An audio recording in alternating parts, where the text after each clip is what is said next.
E aí, pessoal, mais uma correção das questões de mobilidade acadêmica. Hoje, na questão 35 de mobilidade 2022, que começa falando assim: em câmaras de combustão de determinados tipos de motores, gás nitrogênio reage com gás oxigênio formando o monóxido de nitrogênio, ok? Conforme a equação química que a gente dá na questão, e facilita ainda mais porque a gente dá a equação balanceada. Tá aqui, ó, foi balanceada. Tá.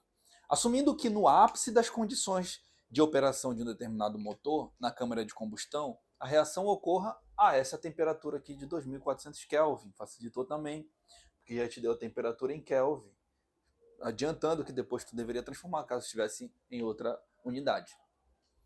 E aí também continua dizendo assim: e a pressão parcial dos gases seja, tá aqui, a pressão de N2, a pressão de O2 e a pressão de NO. Ele deu as pressões parciais de cada gás. O valor da energia livre de Gibbs da reação em kJ vai ser aproximadamente quanto? Que é isso que ele pede na questão. Aí dá os dados da variação da energia padrão, variação da energia livre, tá? De Gibbs aqui, padrão de formação de NO. E é aqui que está o ponto dessa questão, que até quem sabia resolver essa questão, na hora, teve certa dificuldade e, inclusive, até errou essa questão. Por quê? Porque, olha só, esse valor aqui em kJ dessa variação de energia livre de Gibbs padrão de formação de NO é para 1 mol. Essa quantidade de energia é para 1 mol. Se tu for ver aqui, são 2 mols que estão sendo formados no produto.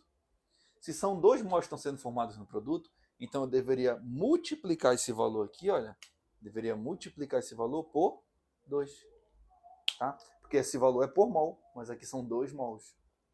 Esse é o ponto importante da questão, não o único, tá? Fora que as unidades também, olha, ele também te dá o valor da constante real dos gases, 8,3 joule por mol, enquanto que a energia livre aqui está em quilojoule. Vamos passar aqui para joule, né, para facilitar, deixar junto com a energia, com a constante real dos gases. E aí te dá também o log natural de 5 e o log natural de 8. Ok. Pessoal, qual é o cálculo aqui que eu devo fazer para calcular a energia livre de Gibbs? Com esses dados que ele me deu, de pressão, constante, temperatura. Tu vai utilizar essa equação aqui, gente, olha só. Vou separar esse quadro aqui para a gente fazer o cálculo.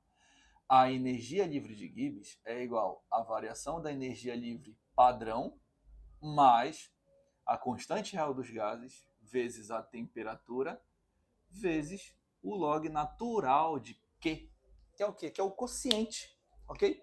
Então vai aparecer para vocês, às vezes assim, em alguns livros, se vocês forem estudar. O que é esse Q? Esse Q, gente, ele se remete basicamente a um sistema.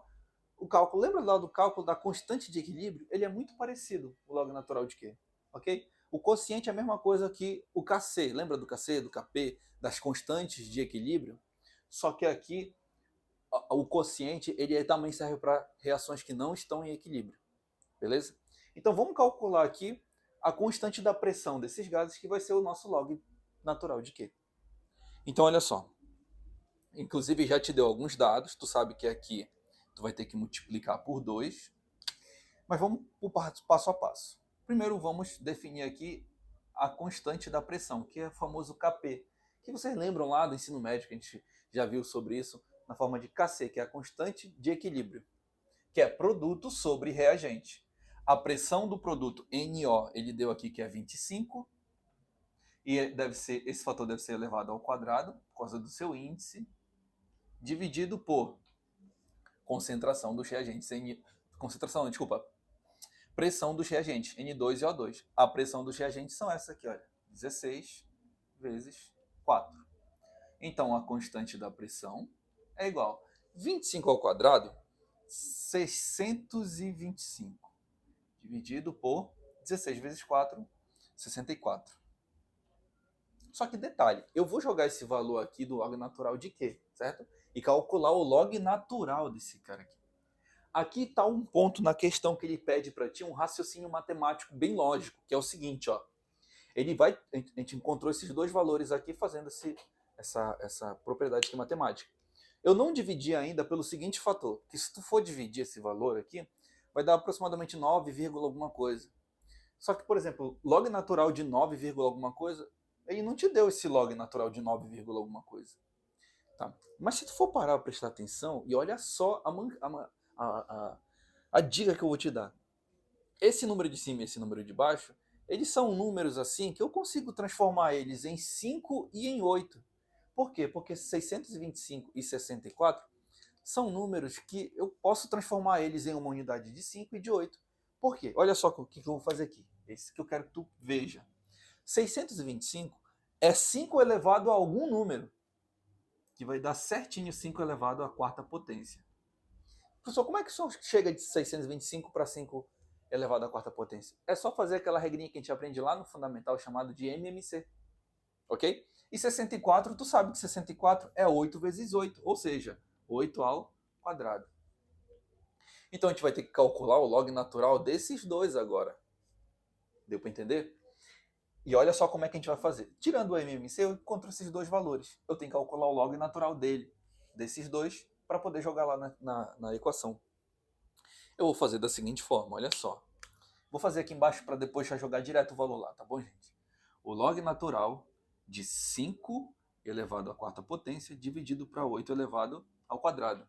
Tu sabe quanto tem o log, tanto faz se for natural ou log normal, de uma divisão, é a mesma coisa que a subtração, né, do log de cada um deles. A diferença do log de cada um deles.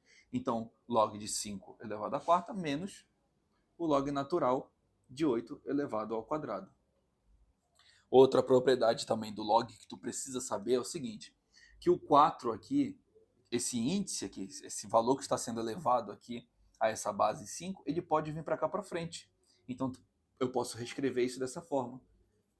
4 vezes o log natural de 5 menos, e esse índice também que está aqui em cima, ele pode vir para frente. Então fica 2 vezes o log natural de 8. O log natural de 5 e o log natural de 8, ele deu na questão. É assim que ele esperava que tu interpretasse essa questão. Então fica 4 vezes o log de 5. Log natural de 5 é 1,6. 4 vezes 1,6 menos 2 vezes o log de 8, que é 2,1. Então fica 2 vezes 2,1. 4 vezes 1,6, 6 vezes 4, 24. Vai 2, 4, 4, 5, 6. Então vai dar 6,4 menos 2 vezes 2,1, 4,2. Essa subtração aqui de 6,4 menos 4,2 vai dar um resultado de 2,2 aproximadamente. Então, olha só, o log natural de Q eu já calculei aqui embaixo, olha, para facilitar o cálculo, que deu isso aqui. Tá? E eu vou precisar desse dado para jogar lá. Outro dado importante é o seguinte, tirar essa unidade aqui da variação da energia livre de padrão de formação de NO de kJ para joule e multiplicar por 2. Por que tem que multiplicar por 2? Porque esse valor é para 1 mol, mas aqui nós temos para 2 mols. Então, por isso que eu multipliquei por 2, ok? Então, vou lá, vou fazer bem aqui, ó. 86,5. Passando de kJ para joule, é só passar 3 casas com a vírgula, né? Então, fica 86.500 vezes 2.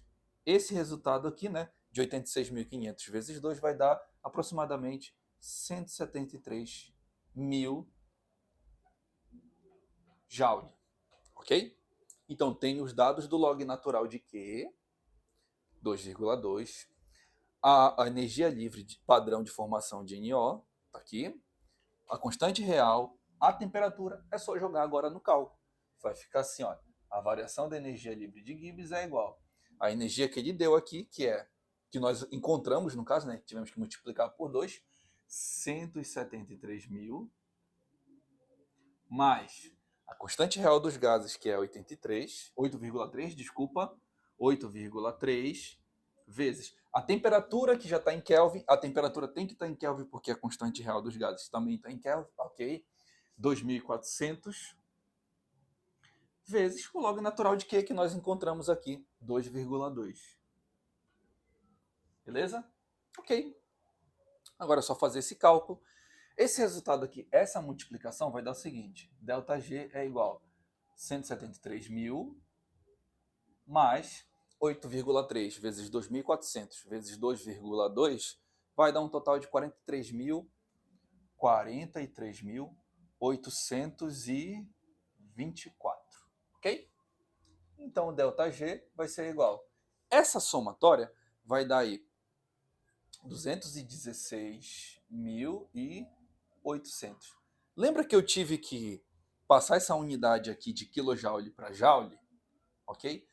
Isso aqui, o resultado dessa variação de energia livre de Gibbs, deu em joule, porque as unidades estão em joule, ok? Como ele pede na questão em quilojoule, é só passar 3 casas com a vírgula, ok? Então, o ΔG vai ser 216,8 kJ. Alternativa correta, letra E. Aqui está um ponto importante, gente, que é o seguinte.